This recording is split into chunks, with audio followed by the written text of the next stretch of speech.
Namaste and welcome to the tutorial on systematic cyclic code.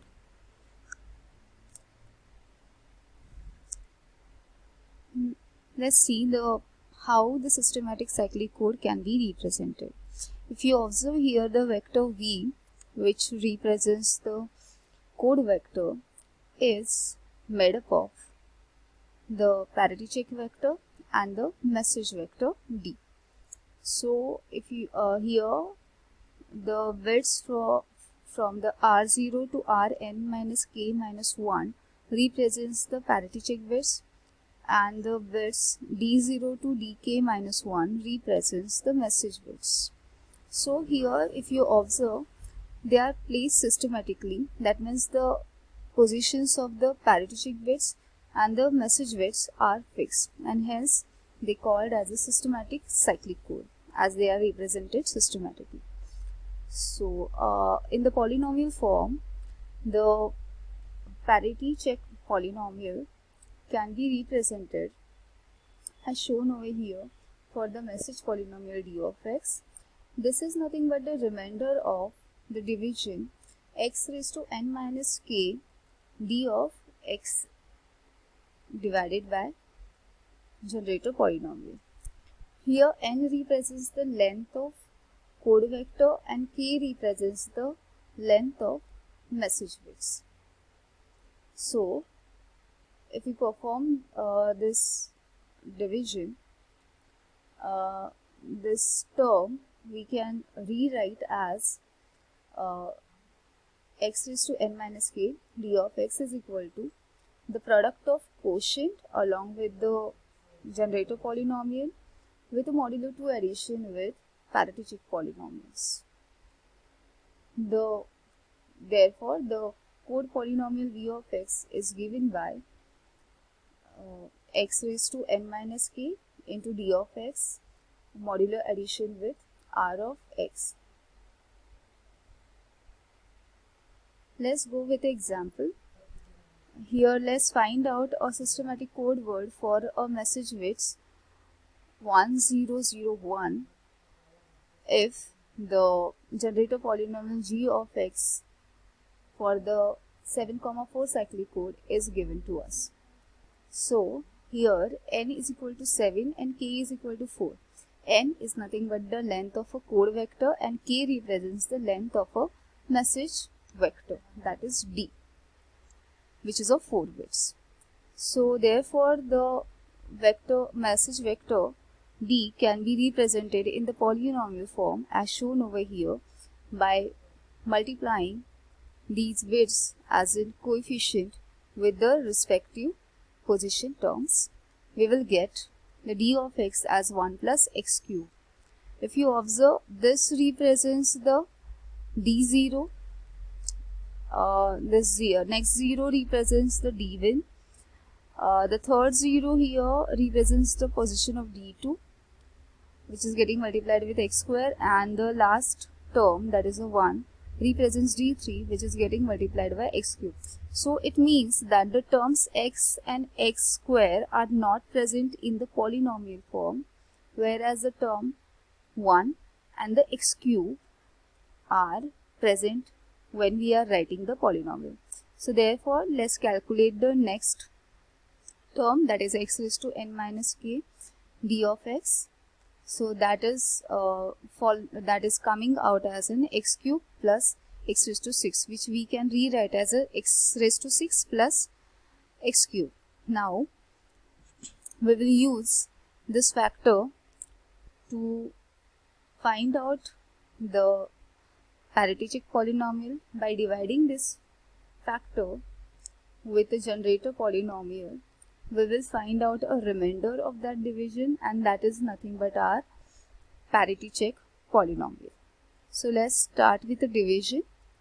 So here we have written the g of x, which is nothing but a divisor over here, that is our generator polynomial, and the term x raised to n minus k into d of x is written over here, which we have to divide by this generator polynomial. So here the power of first term is x cube, x raised to 6. and therefore we have to multiply this generator polynomial with x cube so that the power of this term will be equal to x raised to 6. So multiplying our generator polynomial with x cube, we get x raised to 6 plus x raised to 4. X cube into x is nothing but x raised to 4, and x cube into 1 is x raised to 3. So now performing the modulo 2 operation. In modulo 2 operation, addition and the subtractions are considered as the same operation, and therefore here we will not change the sign of the terms. We will just perform modulo 2 addition over here. So according to that, we will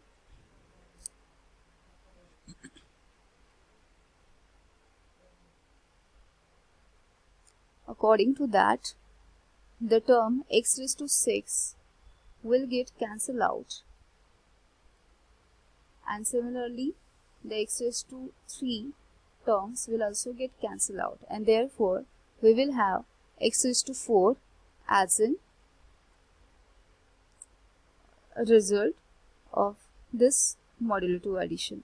Now this term also we have to divide with x cube plus x plus 1, and therefore to have the power as an x raised to 4, we have to multiply this generator polynomial with x, and therefore the multiplication of this x with this generator polynomial will result into x raised to 4 into x square plus x.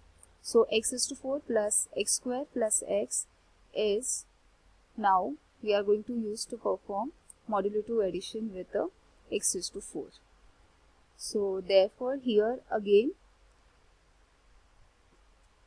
the x raised to 4 and x raised to 4 will get cancelled out as a result of modulo 2 addition,